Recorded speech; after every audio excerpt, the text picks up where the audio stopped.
Olá, queridos amigos, queridos irmãos no Senhor e Salvador Jesus Cristo, que Deus possa estar aí te abençoando e te protegendo. Que o Senhor te guarde, que possa resplandecer sobre ti a sua luz, a luz de Cristo, e que possa ir te dar a paz. Que Deus possa vir te abençoar. Hoje eu quero falar de um assunto muito importante.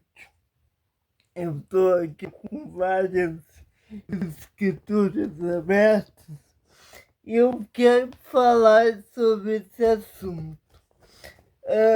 O assunto de hoje é sobre seitas e heresias e eu vou tratar sobre este livro, o Livro de Mórmon, certo? É um outro testamento, ou seja, um outro testemunho de Jesus Cristo. Na contracapa diz, na contracapa ele diz o seguinte: a Igreja de Jesus Cristo dos Santos dos Últimos Dias. Bom, antes de eu entrar nesse assunto, eu quero dizer que eu creio no Livro de Mórmon. Eu já falei isso aqui em outros vídeos, mas eu sempre disse que ele tem que estar alinhado e rendido à Bíblia Sagrada. Estou aqui com uma Bíblia, certo?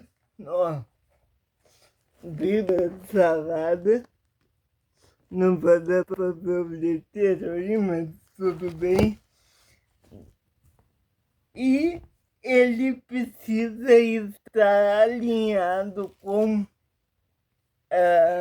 a Bíblia e postado diante do Evangelho. Antes de começar, eu vou dizer duas coisas. Primeiro, esse estudo vai ser dividido em duas grandes partes. Primeiro, eu vou meter o texto bíblico para falar o que Paulo, que esses outros profetas falam de outra escritura, não simplesmente o Livro de Mórmon, mas também ele.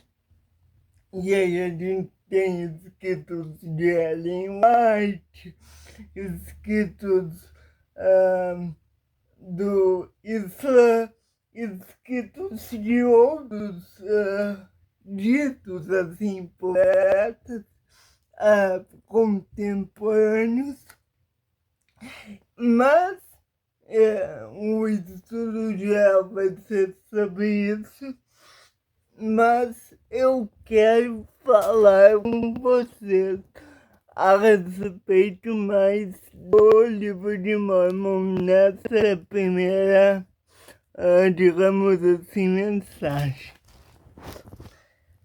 É importante, enquanto eu abro aqui meu computador, que eu tenho um estudo aqui sobre isso, é importante dizer que a Igreja de Jesus Cristo, ela faz uma salada de fruta aí a respeito deste material, certo?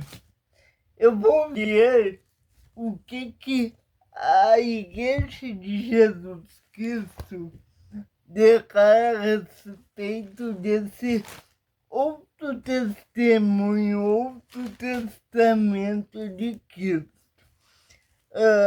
ou outro suposto testamento de Cristo, certo? Vejamos as regras de fé, capítulo 1, só tem um capítulo, escrito por Joseph Smith, no verso 8. Queremos ser a Bíblia, a palavra de Deus, desde que esteja traduzida corretamente. Também queremos ser o livro de Mórmon, a palavra de Deus. Eu vou ler novamente para você entender bem.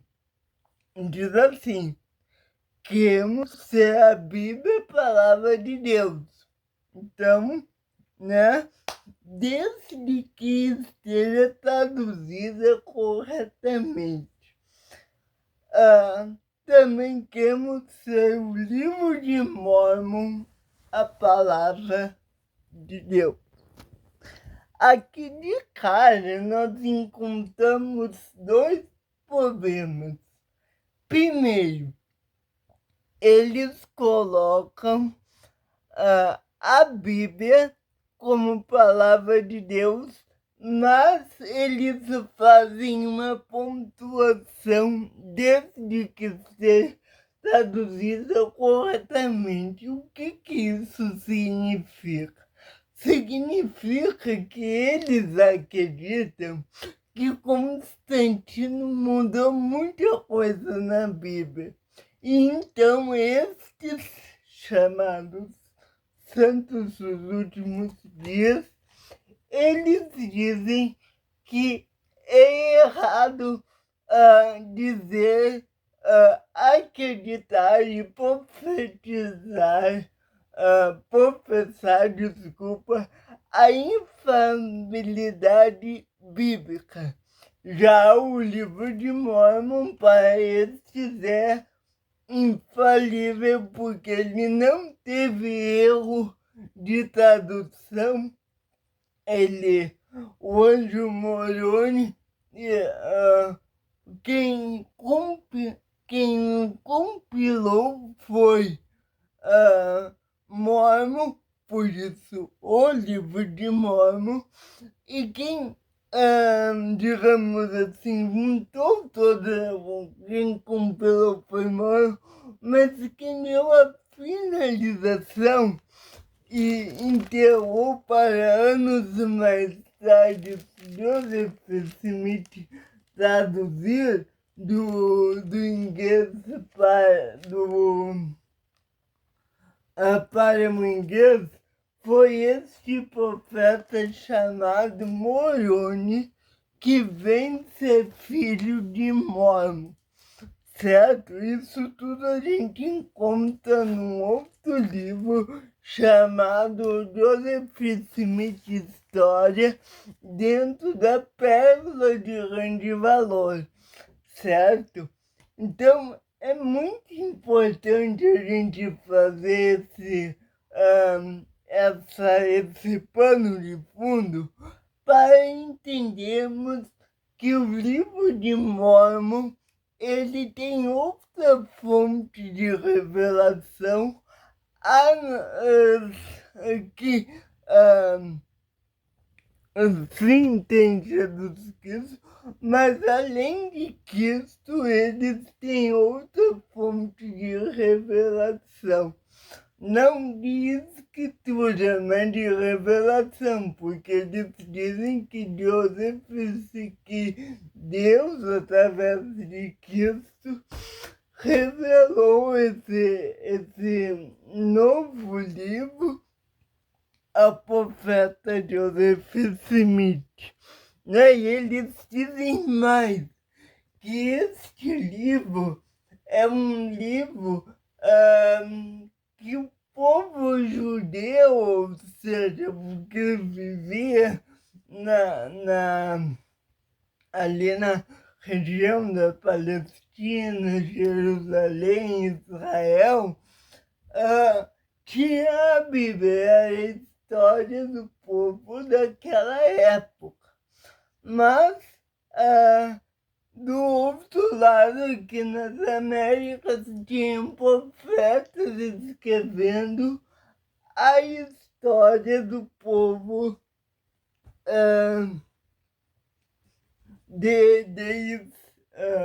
do povo aqui das Américas, e este seria então o escrito de Moroni, né, de Mormon, depois Moroni, depois Joseph, para então trazer novos ensinamentos de Cristo, certo?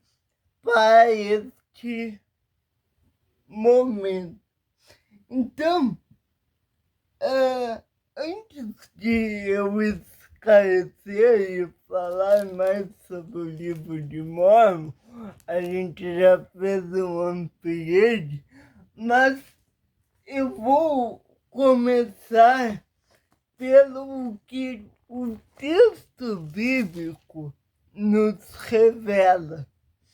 E o apóstolo Paulo, eu vou começar aqui por Gálatas, capítulo 1, do 6 ao 10. Gálatas 1, do 6 ao 10. Lembre-se que a palavra de Deus, a Bíblia, diferente do que o povo surdo diz, ela é inerrante, certo? Então aqui tu pode estar completamente seguro que é verdade na Bíblia, certo?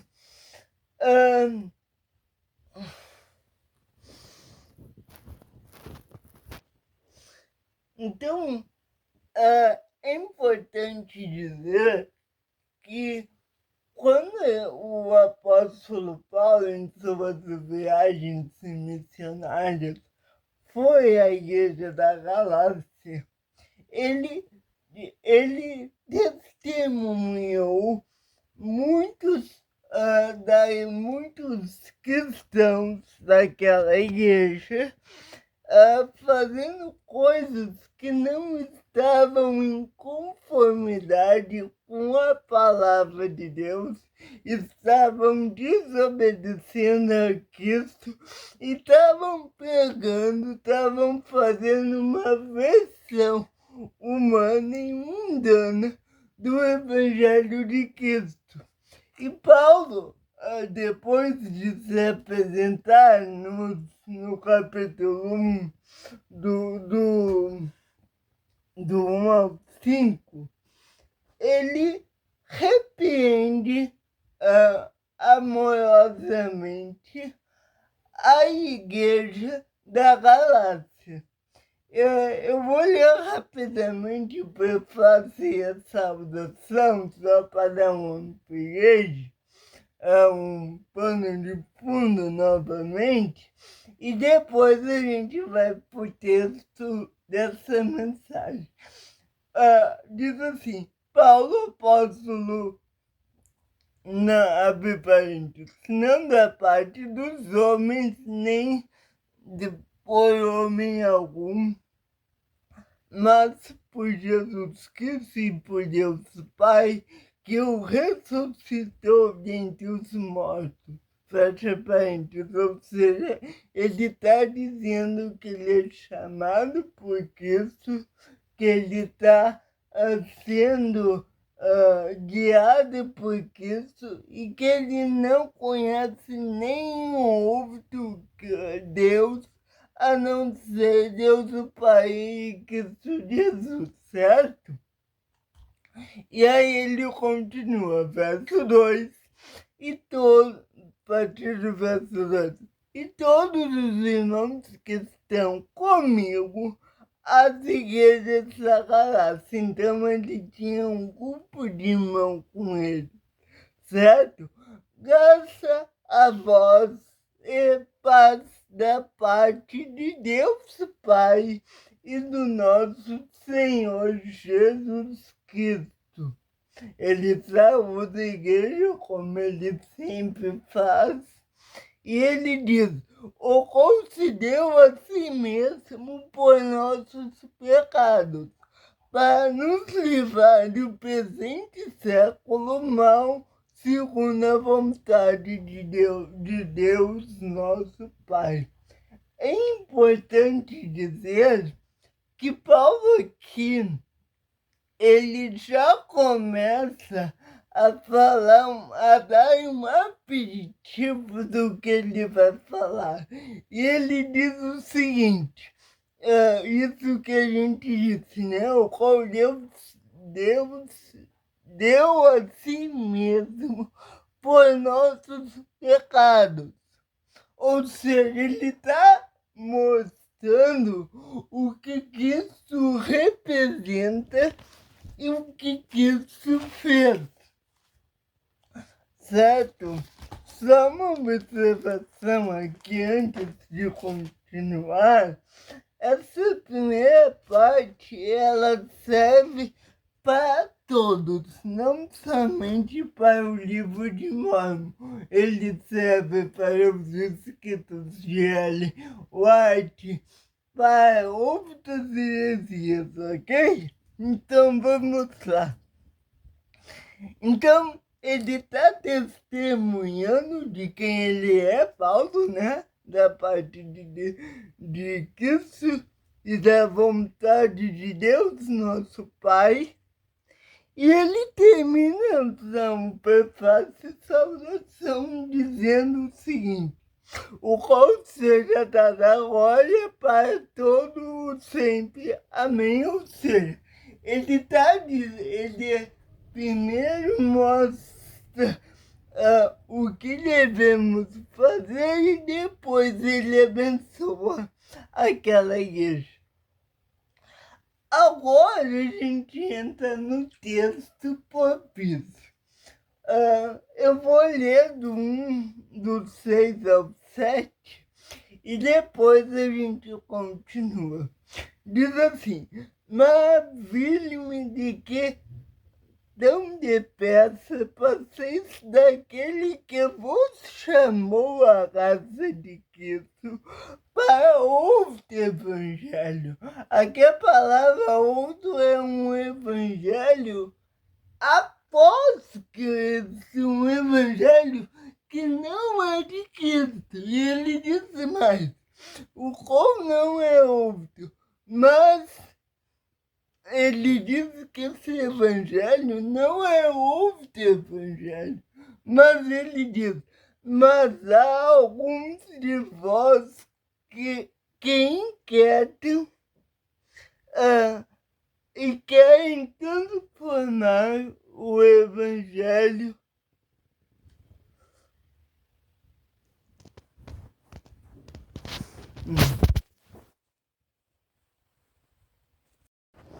Então nós estávamos lendo o verso 7, eu tive que dar um pause aqui, depois eu vou unir o vídeo, certo?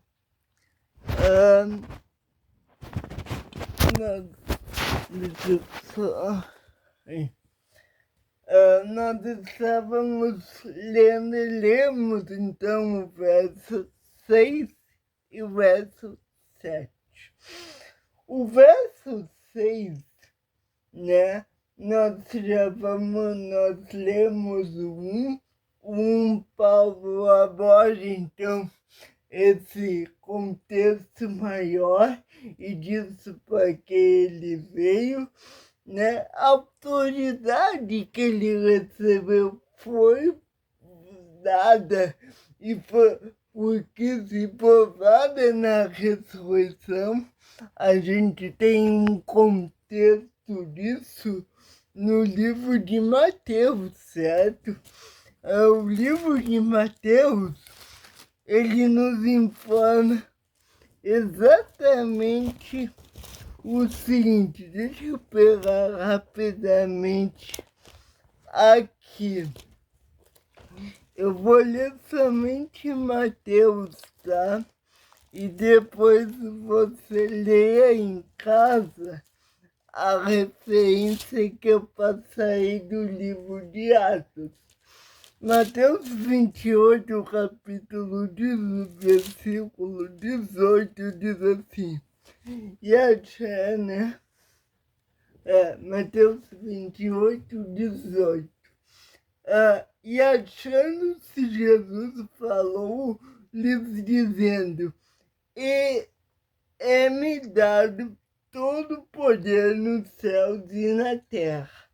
Então é provado de Cristo tem o poder de todas as coisas e ele então ele está à frente de todo o evangelho. Então nada do que é pregado no evangelho, seja numa seita, seja numa religião oficial cristã, pode ser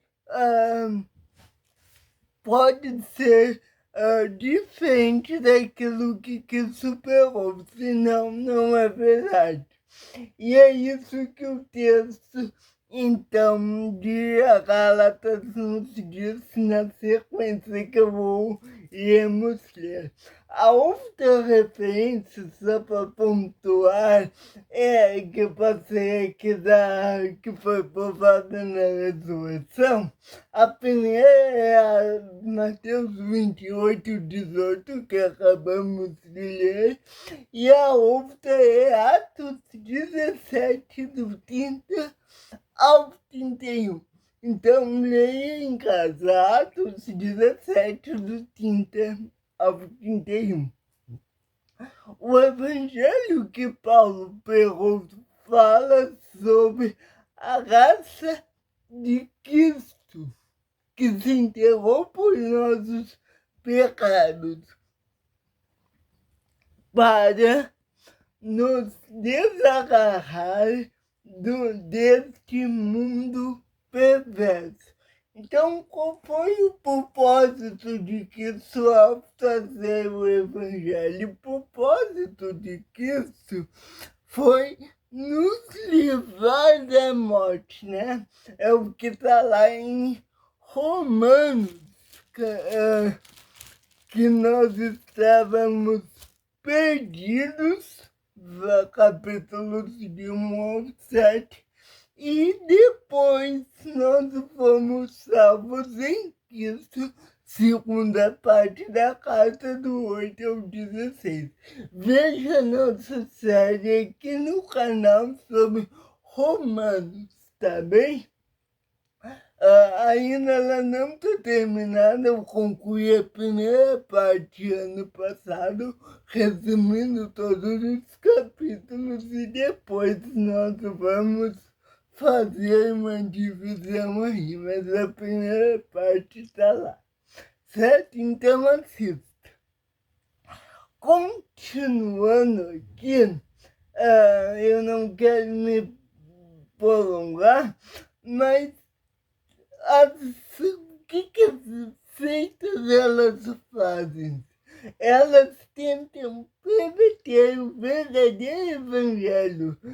E perverter quer dizer, elas acrescentam ou diminuem aquilo que está posto como pedra fundamental na Bíblia, ou seja, na Escritura Sagrada. No caso dos mormons, por exemplo, eles adicionam outras três escrituras somadas com a Bíblia. Dentro dessas três escrituras adicionais, que são livros extensos, eles colocam muitos outros princípios que são semelhantes à palavra de Deus, mas que muitos deles, quando tu vai a fundo, não tem nenhuma base bíblica, ok? Isso é perverter o Evangelho de Cristo.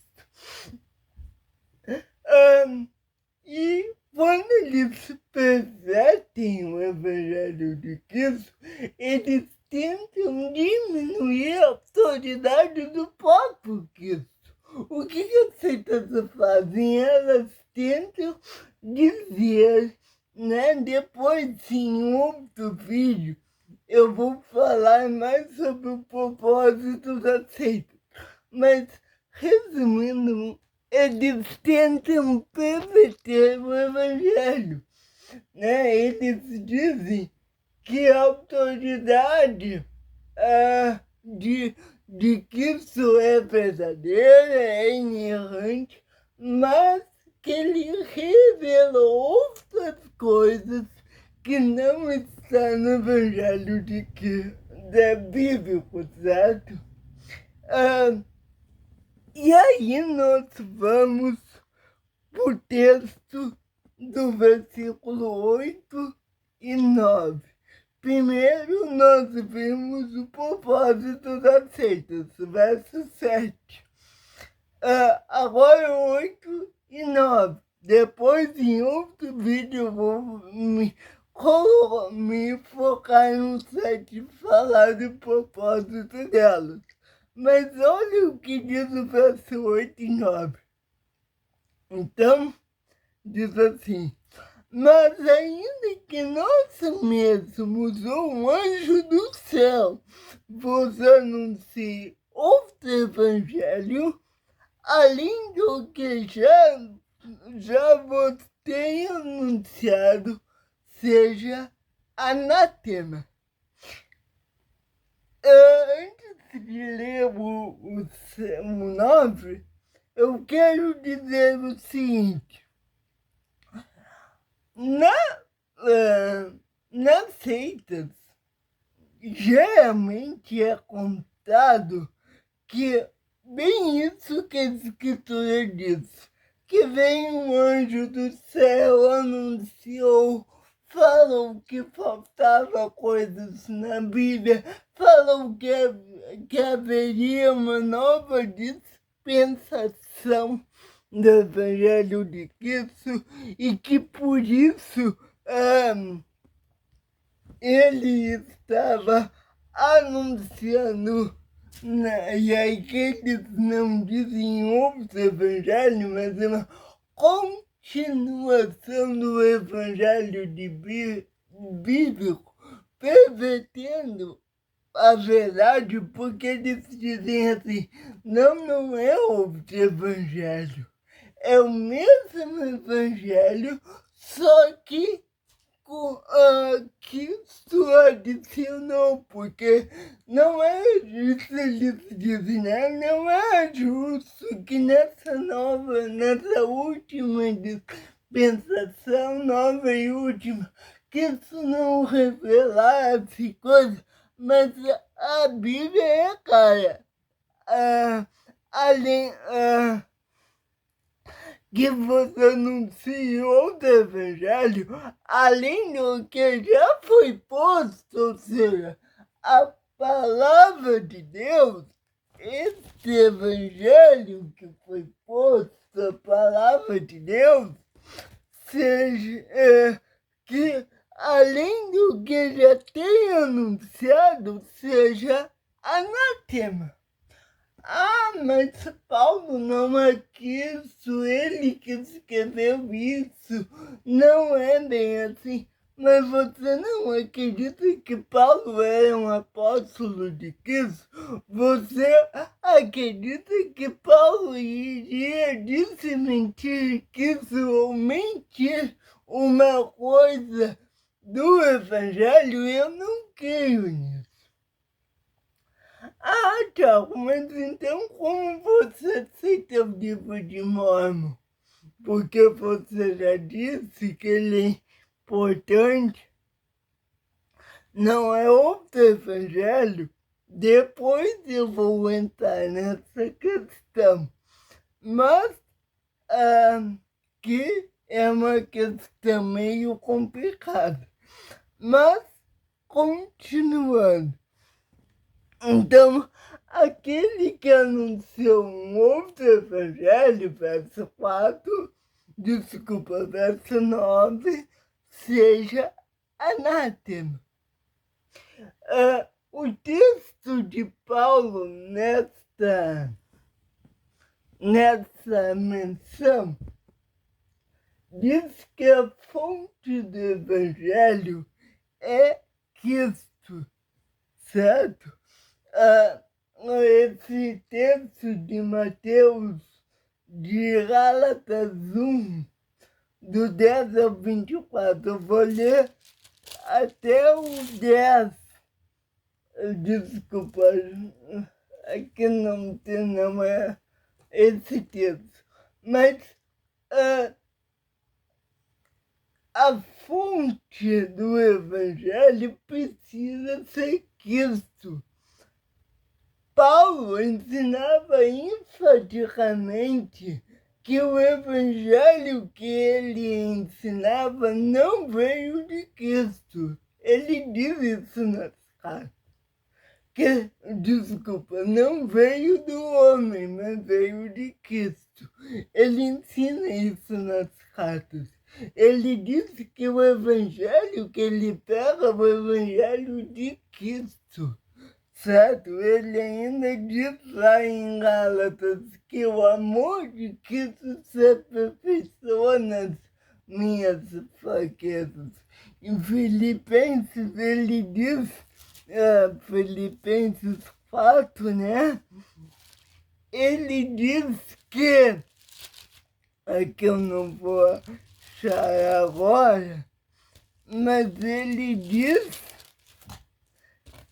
que ele faz uma menção a Cristo, certo? Eu não vou achar aqui o texto agora.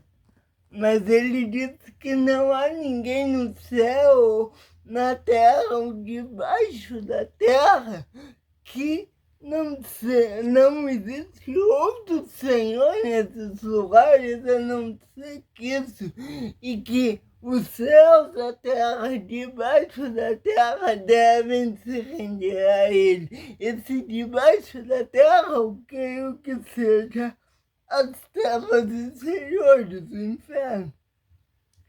Então,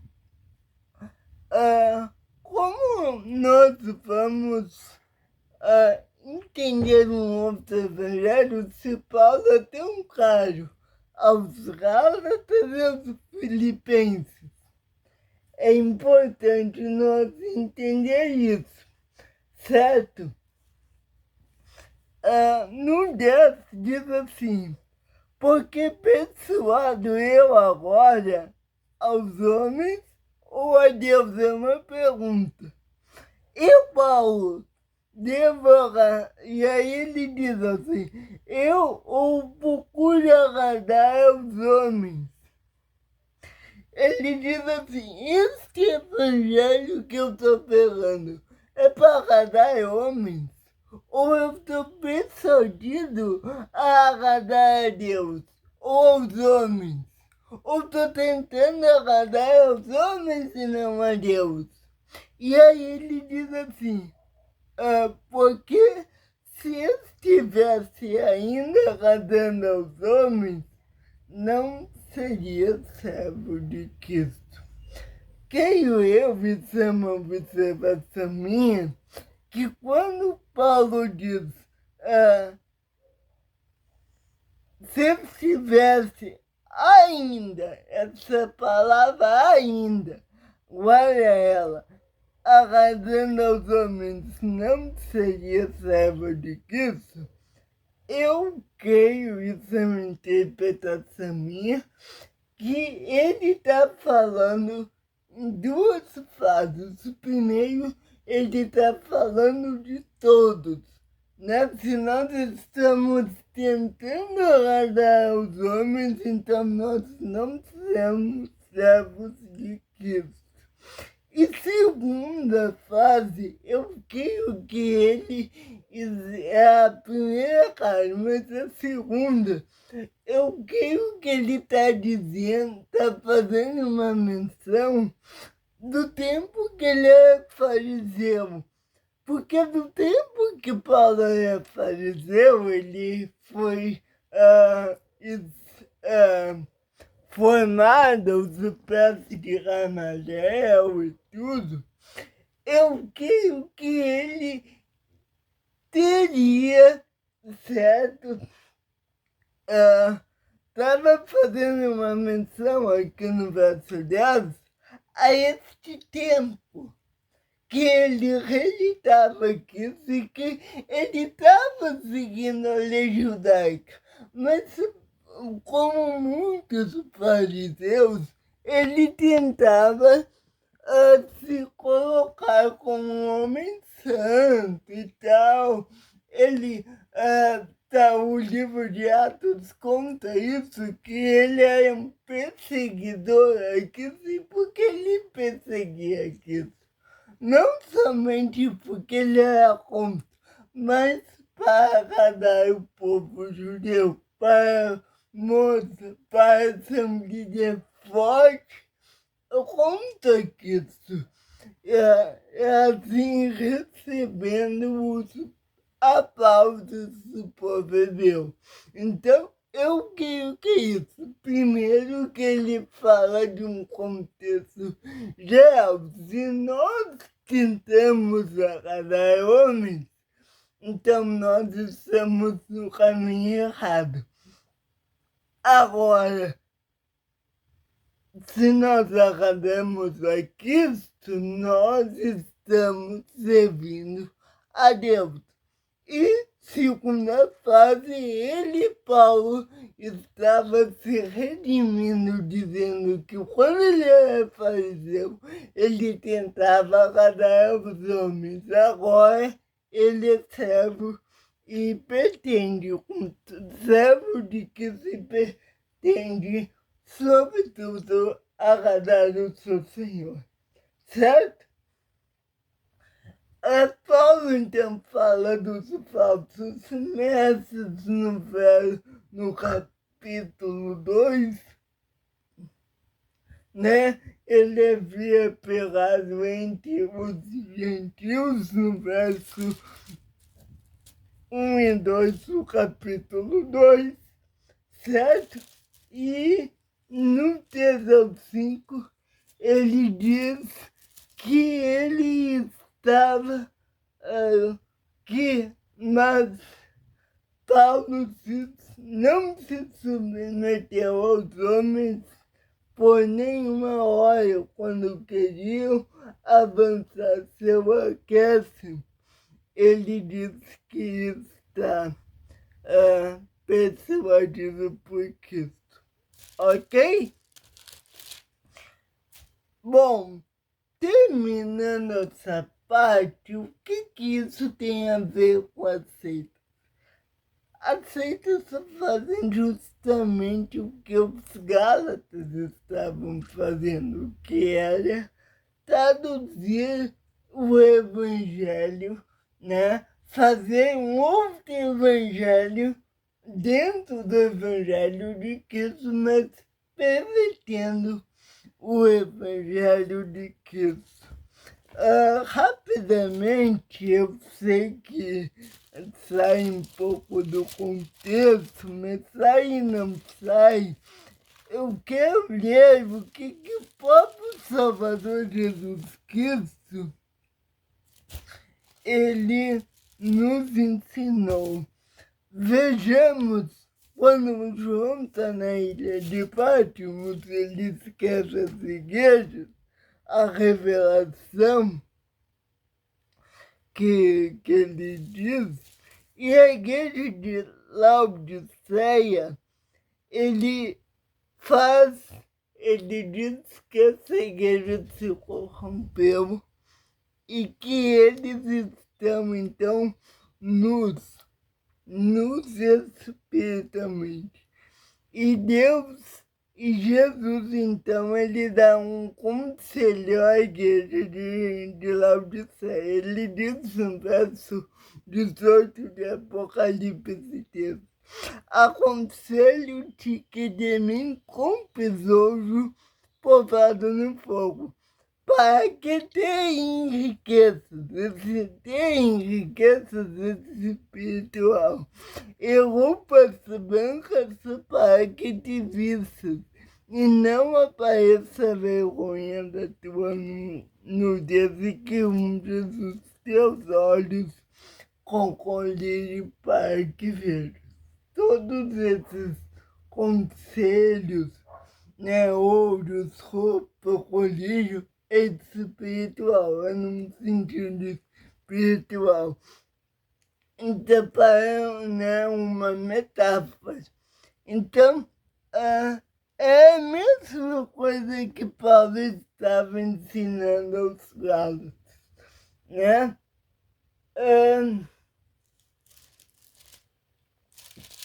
Bom, então aqui nós terminamos essa primeira parte.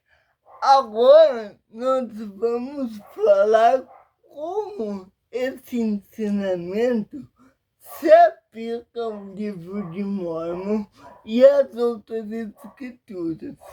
Lembra que eu li, deixa eu ver aqui, lembra que eu li a 18ª regra de fé dele? Eu vou ler ela novamente e eu quero que você entenda isso, certo? Eles dizem que o livro de Mórmon eles querem, mas desde que seja traduzido corretamente, certo? Vejamos, regras de fé só tem um capítulo, verso 8. Queremos ser a Bíblia a palavra de Deus, desde que esteja traduzida corretamente. Também queremos ser o livro de Mórmon a palavra de Deus. Então, vejam, eles colocam, tem dois problemas aqui. Primeiro, que eles colocam a Bíblia como sendo faltante no seu conteúdo revelacional. Então, eles querem que o Constantino tire muita coisa e eles dizem, então, que ela precisa estar traduzida corretamente para ser a palavra de Deus. Mas o que é mais interessante é que eles dizem que o livro de Mórmon é a palavra de Deus, eles não acrescentam desde que esteja traduzido corretamente. Então, eles invertem, né? Eu coloco qualquer livro aos pés da Bíblia. Eles colocam ao contrário, a Bíblia submetida ao livro de Mórmon e as demais escrituras Mórmon. Livro de Mórmon, Doutrina e Convênios, Pérola de Randivala, Bíblia, Doutrina e Convênios, Bíblia, Livro de Mórmon, Doutrina e Convênios e Pérola de Grande Valor. Eles colocam isso. Embora na 10ª regra de fé deles, eles dizem que tudo é benevolente. E, citando o texto de Filipenses 4 de Paulo. Então, depois a gente pode ainda falar dessa passagem, mas eu já tenho um texto sobre isso, certo? Mas essa passagem eu vou dizer, lê-la rapidamente. Queremos ser honestos, casos benevolentes, virtuosos em fazer bem a todos os homens. Na realidade, podemos dizer que seguimos a admoestação de Paulo. Queremos em todas as coisas, confiamos em todas as coisas, suportamos muitas coisas e esperamos ter a capacidade de tudo suportar. Se houver qualquer coisa amável, virtuosa, amável, de boa fama ou louvável, nós a procuraremos. Queridos, isso é uma meia verdade, certo? Porque tem muitos mormons que não suportam uma doutrina ou uma teologia diferente daquela que foi posto por Joseph Smith e outros profetas da seita. Eu, por exemplo, quando eu acreditava assim, como o texto diz, tanto é que eu saí do mormonismo. Agora, tem muitos que não acreditam dessa forma. Eu vou falar isso nos relatos do meu livro texto, né? A Liberdade Religiosa, Seitas e Desvios. Então, isso é uma meia verdade. Agora, eu acredito que a liderança mormon, liderança geral, que eles chamam de profetas, siga isso aqui. Mas tem muitas pessoas, líderes e membros do Baixo Clero que, infelizmente, não seguem desta maneira. Certo? Bom, esse é o vídeo 1, certo? A gente teve que dar esse upgrade. E no vídeo 2, então, eu vou começar a falar do livro de Mormon na página de rosto e na introdução. São 2 páginas, ou melhor, uma da página de rosto e uma e meia da introdução, e depois a gente tem os testemunhos, que são mais 2 páginas e meia, 2 meias páginas, então dá uma página, certo? Isso eu vou fazer amanhã, então prepare-se, porque tem algumas coisas aqui que não são verdades e eu quero trazer para vocês. A última coisa que eu tenho que pontuar: quando Tiago, Caifás e João, falando ainda do texto de Gálatas, viram que Deus estava trabalhando em Paulo, como também trabalhava em Pedro, eles lhe ofereceram a dessa da comunhão, aceitando-o, porque Deus o havia aceitado. Isso está em Gálatas 2, do 6 ao 9, né? Eu não entendo isso aqui. Do 6 ao 9. Diz assim, vou ler rapidamente. E quando eles que lhe pareciam ser algumas coisas quais tinham sido no outro tempo, não se dava. Deus não aceita a aparência do homem.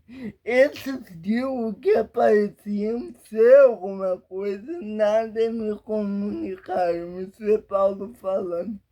Antes, pelo contrário, quando viram que o evangelho de incircuncisão me havia confiado, como Pedro, o dia da circuncisão, porque aquele que operou eficazmente em Pedro para o apostolado da circuncisão, esse operou também em mim com eficácia para os gentios. E conhecendo Tiago, Caifás, Kefas e João, que eram considerados como as colunas, a graça me havia sido dada de darmos as dessas em comunhão comigo e com Barnabé,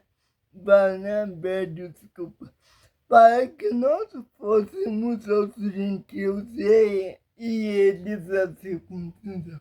O que Paulo está dizendo? Que Pedro, o apóstolo Pedro, fundador da igreja, né? Na verdade, o cofundador, porque o fundador é Cristo, foi confiado o ministério aos judeus. E Paulo reconhecia isso. Mas a Paulo foi confiado o ministério aos gentios. E embora havia uma discordância ali entre Paulo e Pedro, que ele conta mais para gente nas cartas, ou mais para trás, agora eu não me lembro, Paulo então diz que mesmo com essa rixa, digamos assim, Pedro aceitou a ele. Então eles eram homens realmente de Deus. E por fim eles conheceram a glória, reconheceram que a sua glória era de Cristo. Pedro e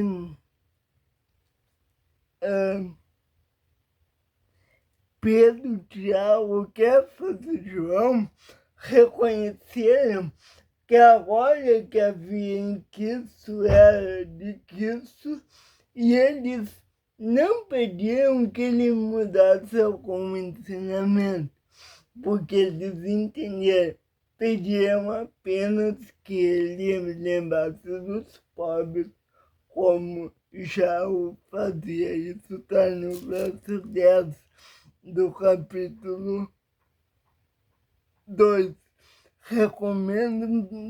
Recomendando-nos somente que nos lembrássemos dos pobres, o qual também procurei fazer com diligência.